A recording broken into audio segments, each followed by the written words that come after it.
the story of a lost neighborhood and of its people who did not want to go. I don't want no money. I want my home. The old man is old. See how the old man is old? And I'm old. That's enough. I don't want to get out. I said to my two daughters, they don't want to get out too because they spend a lot of money. Plenty of money they spend in this place. We not get none to nobody. Never. Hi, welcome to the West End Video Newsletter. This is show number 161. We've been doing this approximately 16 or 17 years. And tonight we're going to do a show about the West End Irregulars.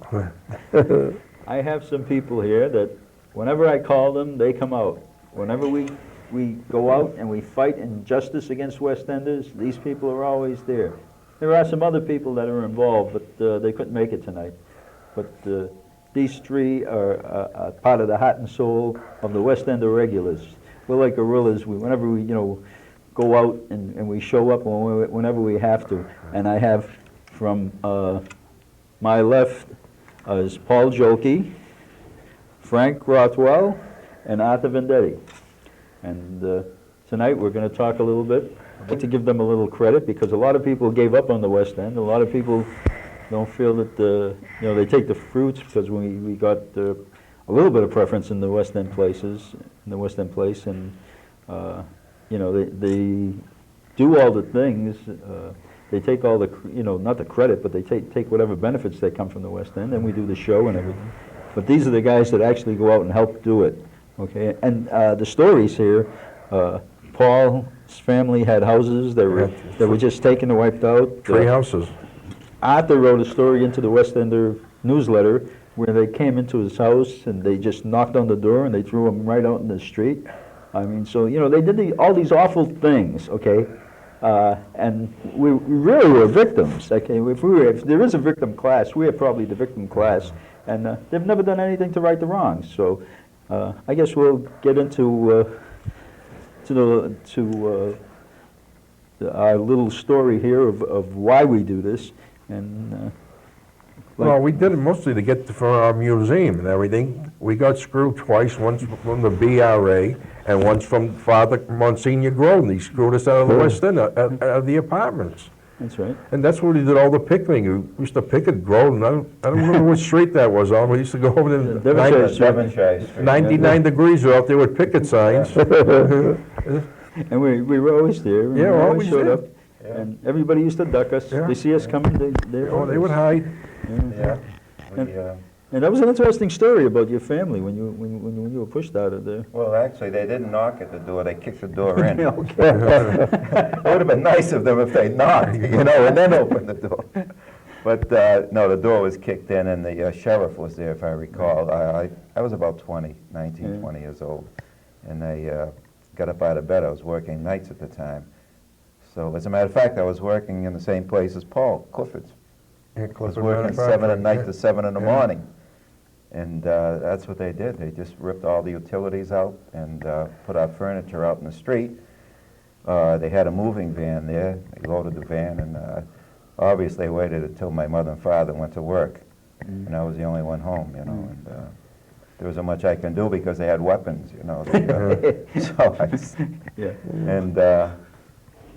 that's what happened. It was a very interesting story. It was a letter, and it was very telling because a lot of people don't realize that. I'll tell you what happened once. I went to, we were picketing Rappaport when he was, what do you call that, head of the Republican Party. He was debating. Framingham. No, he was not at that. That was a different time. We were picking him at the library. Oh, he was running. He was debating Joe Menard at the Suffolk University up on Temple Street there, right inside they had a big auditorium, and so I go in there. We were outside picking, and I go inside. And every time he goes to speak, some woman jumps up and starts screaming at him, "You're a no good, miserable woman." I'm thinking, who the hell is this woman, right? And and every time he tried to speak, they finally ended up ushering her out. They said, "You'll have to leave, madam. We can't have that in here." So she got halfway up the aisle, and she turns around and says, "My name is Blood." Oh, on Charles Street. Now That's right. Now I understand, Mrs. Blood. But everybody in the place, they're not thinking like that's her name. They're thinking she's giving them some cryptic message. You know what I mean? My name is Blood, like, I'm a, and I said, "Oh, Mrs. Blood." And when I looked at it, I thought back, and she was another one like you. He was the last remaining house on the west- on Charles Street. Yeah. And the last remaining house, and they wouldn't move. They were barricaded in there and everything. They came down, ripped down the barricade, threw all the furniture on the street, and took them off. Yeah. And so when sometimes you say, well, what's the difference? What happened to the West End? They did some horrendous things. Not just simple, ordinary, bad things. They did horrendous things. And everybody nowadays, the city says, oh, we don't have to make good on that because that was somebody else. Somebody else did that. That's not our fault. You know, and that's what irritates me more than anything. That's why you guys, you're the heart and soul of the West End. You come out whenever there's a call.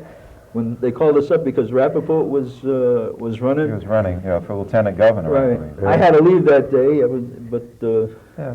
I couldn't make that. We were there. Yeah. And what was surprising was the sign that I was carrying about the West End, with Rappaport, Right. what was involved there. A lot of women, older women, recognized that, and they said that was a terrible thing. I was shocked because I didn't think they would remember. People would even remember, but there were several women that did recognize what happened at the time, and Yeah, it was when you look back at it, it's just they did so many horrendous things. oh, Yeah. the thing is that the ramifications of that event, of what happened, True. weren't immediate. I don't think. Yeah. I think it took time for it to penetrate into the people that suffered, and after so many years, you start thinking of what they did do.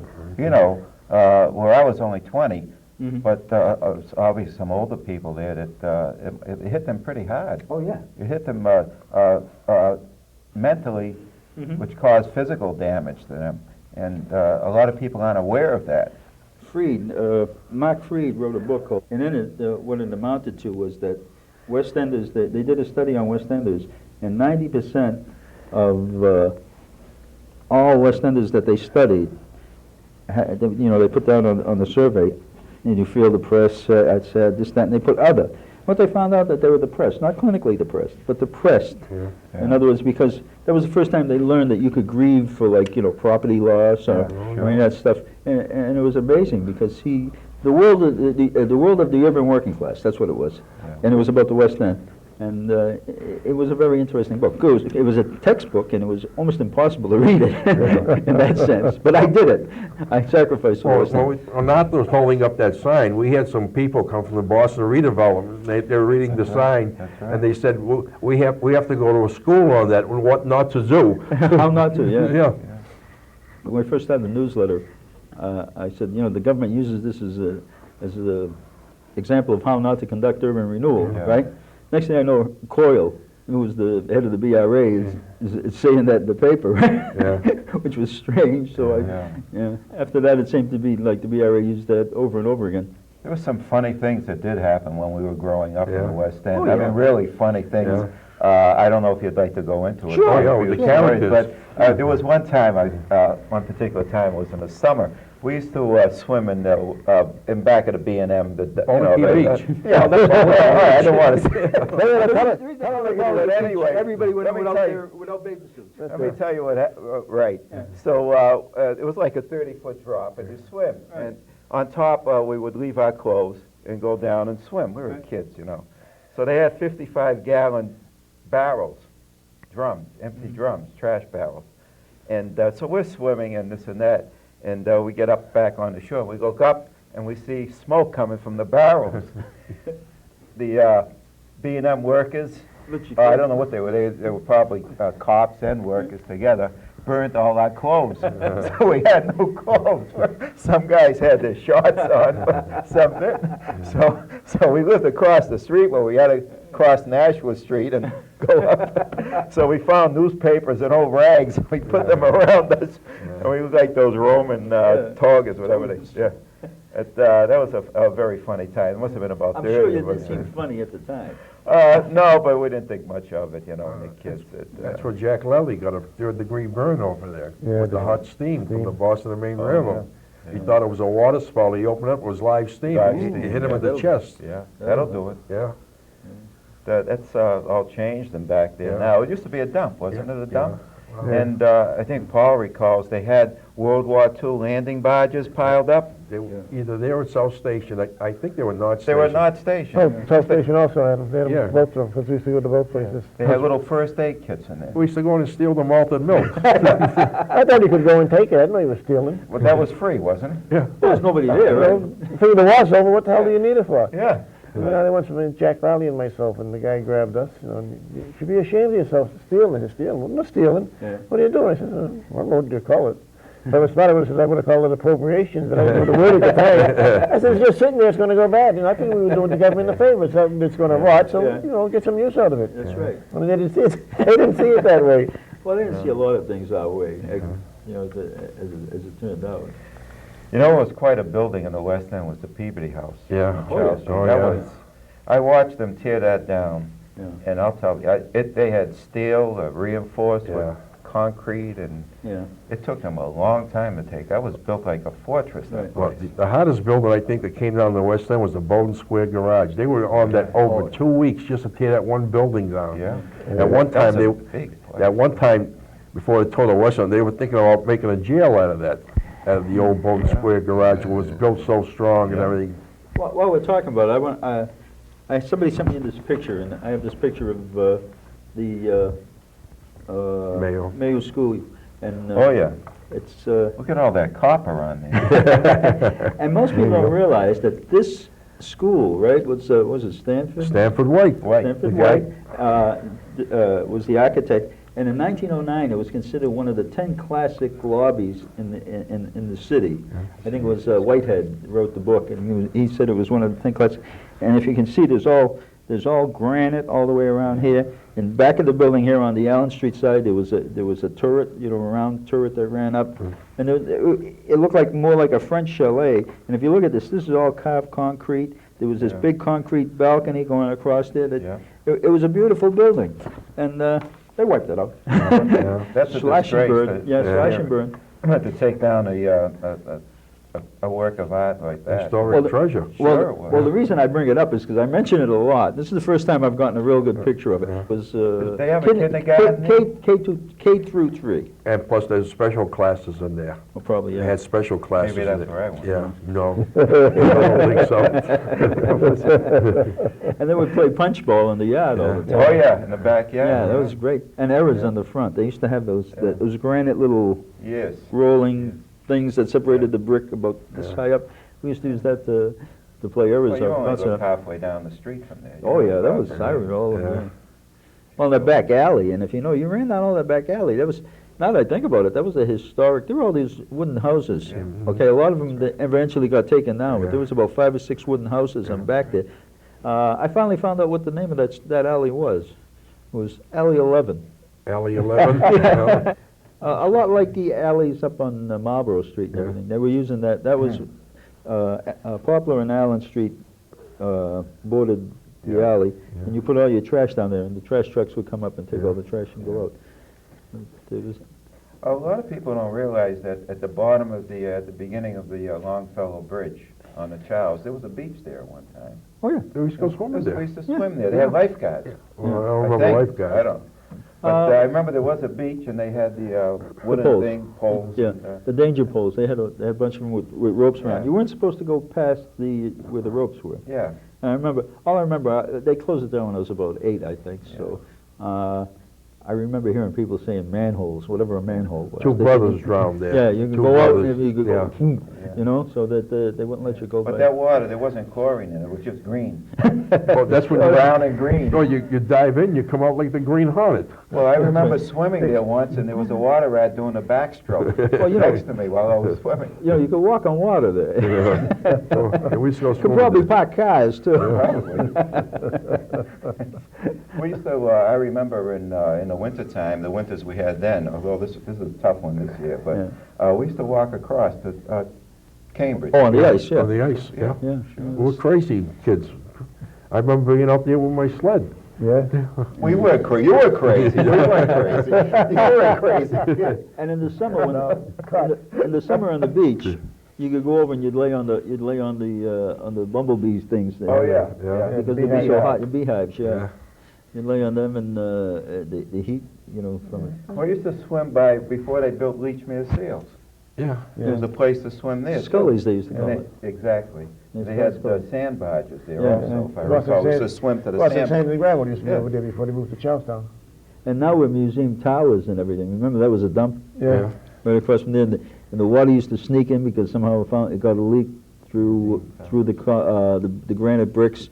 Yeah, the railroad. Yeah. I worked down there. When I worked at V&M, I used to go there Saturday nights loading trucks up with newspapers, the Herald. Yeah. Yeah, it was a tough job then. Those jobs were tough Yeah. those days. Well, everything was labor intensive in Yeah. those days. Yeah. It was a whole different ballgame than Yeah. today. Well, you know, getting back to the West End, I remember my mother owned 3 houses. That's right. And after they sent her a letter that we took your property over, they wanted her to pay rent. That's right. So I went, I said, you took her, I went down to it's at the health clinic. They had the office down there on, was it Blossom Street? Blossom and Eaton, yeah. And I go there, I told the guy, my mother has 3 houses, you haven't given her a dime, and you want her to pay rent? What are you, crazy? People were coming in there, and they were cursing. Had a lot of immigrants that came in after the Second World War, and they were saying, just like Hitler, they were comparing him to Right. Hitler. That's right.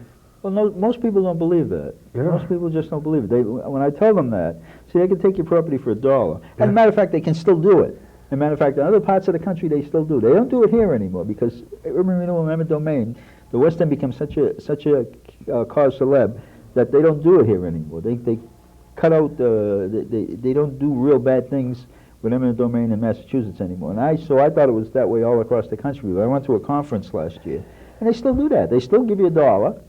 And once they take that's legal to bind it. You still have to you have to pay them rent. They do that in a lot of other parts of the country. They don't do it here anymore because of us. Right. So we stopped it dead here. But Yeah, is there a stipulation where it can't be private enterprise that does it?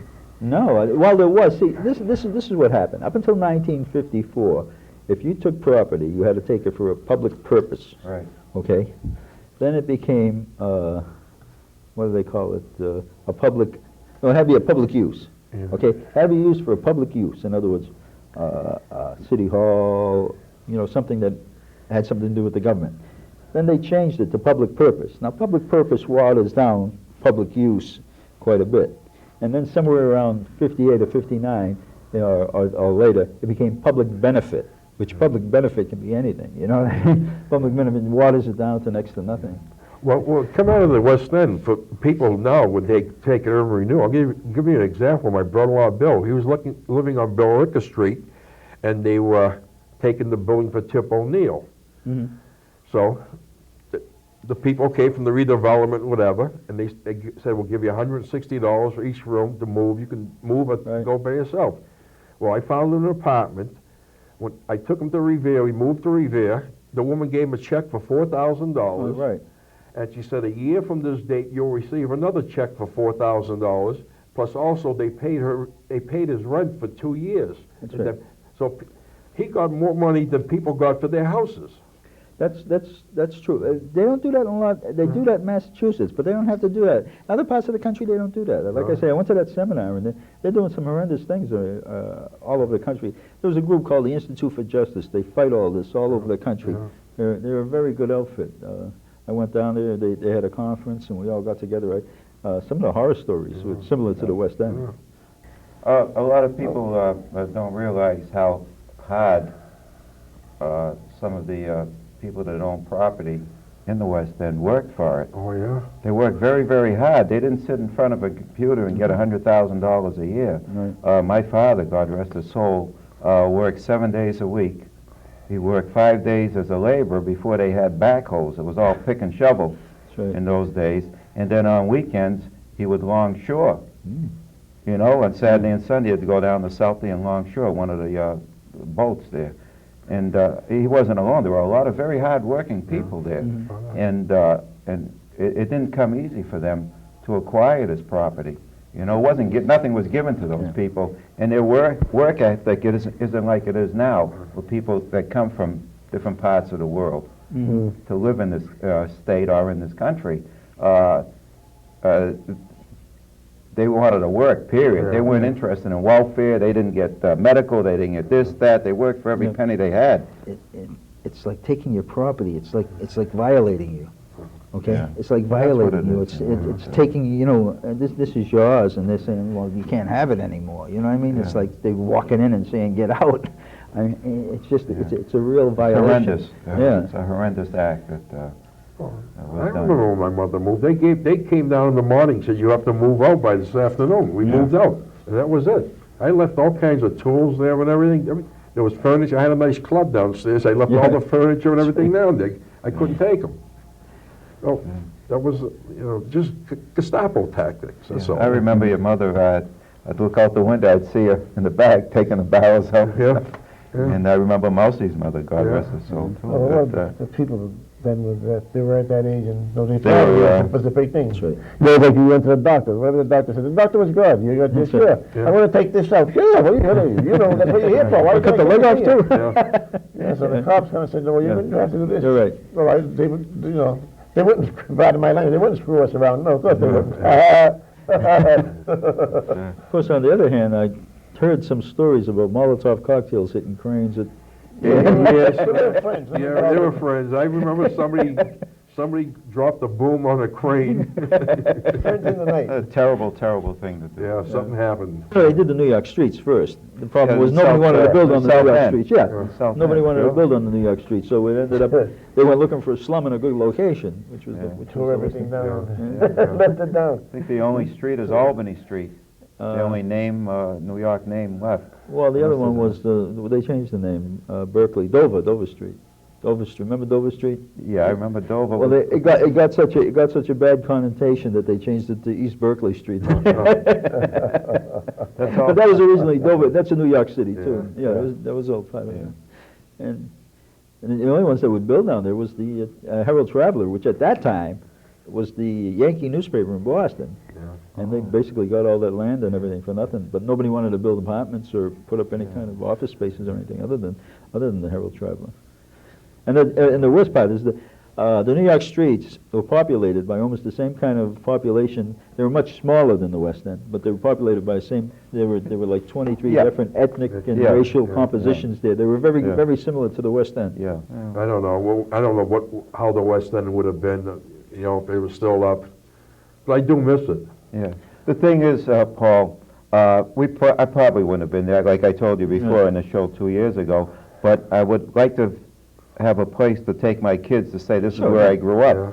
Now the only thing left is the church, the St. Joseph Church. Oh, I take my kids. I show one of the buildings on Charles Street. I said, that's right over there. Yeah. On the other hand, people in the North End, they've all been forced out because they've been gentrified. But at least they have somewhere they can go down and take their kids. They still have feasts. Yeah. Yeah, they still have feasts That's down there. They can take exactly, their kids down there, and you know what I mean. It's still a part of your life. Yeah. You know, when you rip all these support things away from people, like you were talking about the elderly, when they tore the West End down, most of the elderly people all of a sudden started dying off. They didn't have any support groups anymore. Younger kids between 15, we'll say, and 18, you know, when the West End came down, it's like, it's hard to get, you were totally out of the element. So the kids like, we'll say from maybe 12 or younger, maybe it didn't hit them that hard. But in your teen years and everything, it was hard on kids that, you know, they were losing everything, losing all their friends, losing everything. And everybody kept coming back. You kept going down that station and hanging out. I mean, everybody was living all over the world. Right? Everybody would be, on weekend nights, they were all down that station. North Station, So. The one thing, there's a lot of vivid things in our memory of the West End, but in the wintertime, I was telling Paul last week, the one thing I remember about Spring Street, in the wintertime when there was snow at night, of course they had incandescent lighting. They didn't have fluorescent lighting in those days, but the light would shine on the snow, and there'd be sawdust all over the snow because they had sawdust in all those stores, all the meat markets and everything, and they'd sweep the sawdust out, and I'd go home. And I'd have sawdust all over myself from walking in the snow. And we had a black stove in the kitchen, which is the only thing that heated the house when I lived on Chambers Street. And we used to, obviously in those days, we all had leather sole shoes. They didn't make plastic shoes. Yeah. But I used to, the shoes would get soaked, you know, when we were kids. And I'd put them on the stove, you know, to warm them up, and they'd curl right up. So I grew up, and as a matter of fact, it was like a die cast on my feet. Because now, if I'm laying in bed, my feet turn up like this. You sure not an elf? I was from wearing those shoes growing up. The first training to be an elf. 12 years of my life, I had curled up feet. And Spring Street, most people don't realize, on Saturday, Spring Street looked like the marketplace. It was, yeah. Because they had all the push carts. Well, they had horses, didn't they, on Spring Street? No. The horse and I don't know if they had carriage? horses, but they had bush carts all over them. Push carts, I don't know. As a matter of fact, most of those stores, people don't realize that supermarkets didn't start cutting up chickens and selling them cut up till after these little Jewish stores. You know, these little Jewish stores like on Spring Street, chicken stores? Yeah. They would sell you like 10 pounds of 4 pounds or whatever of legs or whatever you wanted. The supermarkets, and in those days, all they would do was sell you the whole chicken. Yeah. But then when I guess they saw that, people, you know, would buy them. They Interesting. changed it, yeah. It was Breitman's. Breitman did a good business on his meat. He had good meat. Then there was Mezikoski. Oh. Where you used to live. Right near him, yeah. He used to smoke the turkeys. He had a Oh, smoker. He smoked turkeys. Salami, he made, we used to call it Jewish salami. It was Yeah. probably American or whatever you want to call it. It was all beef salami, right? He used to make that salami. That was, great stuff. Well, Bonnie Chef's, place your sister owned. Yeah, she owned part of it. Salamis. Oh, yeah. Those things will break your jaw. Oh, Mousey bought a salami slab one weekend. A salami slab is a chunk of salami Right, okay. and the heels of the bread. Yeah. Mousey bit into it, and he left a tooth in the salami. That's my tooth there. They used to play cards in the playground, right? Yeah. Like on Sundays. Oh, yeah. And I used to go down there, give me the money. I'd go down and get like, 10 or 20 salami slabs, right? That was 10 cents? 15 cents. 15 cents for And bring them back, and they'd give me like $2 for running corned beef was 35 cents. Yeah. Corned beef sandwich, Oh, yeah. 35 cents, yeah. Now, today, Bonnie Chefs, if you had that, that's another place that would be like Jakey Wirtz. Yeah. Positively. Okay? Yeah. Positively. Just like Jakey Wirtz. The hot dogs, of course, Joe and Emo's on, Yeah. Jesus, what were they, 2 for a quarter or something like that? I don't remember. What, Joe Nemo's? Yeah. Yeah. 10 cents. I 10 remember cents a 10 piece. cents. That's right, 10 10 cents a cents piece. Well, gentlemen, we've come to the end of this show, and I want to thank you all for coming. And I want to thank you all for your work all these years that you've You're very welcome, and we're still available. Yeah. you put in. Because whenever I called, I said, look, let's go out here. Everybody goes, not, well, I don't know. And you go, what time, where? Always available. And I appreciate it. Maybe nobody else does. Oh, no. But I appreciate it. These are men of the West End Irregulars, the West End Guerrilla outfit. Search and seizure. Well, I remember somebody said one time picketing, he said, look at these old men picketing. I want to hit the guy with a baseball bat. Anyways, we're coming to the end of this show, and I'm glad to have you guys here. It was a very interesting show, and I enjoyed it immensely. I probably enjoyed it more than you guys did. Yeah, because I usually have guests like on a one-to-one basis, and we generally don't go into, rapping like this. But thank you for coming, and It's always great. Pleasure. I'll see you at the next West End Video Newsletter. Absolutely.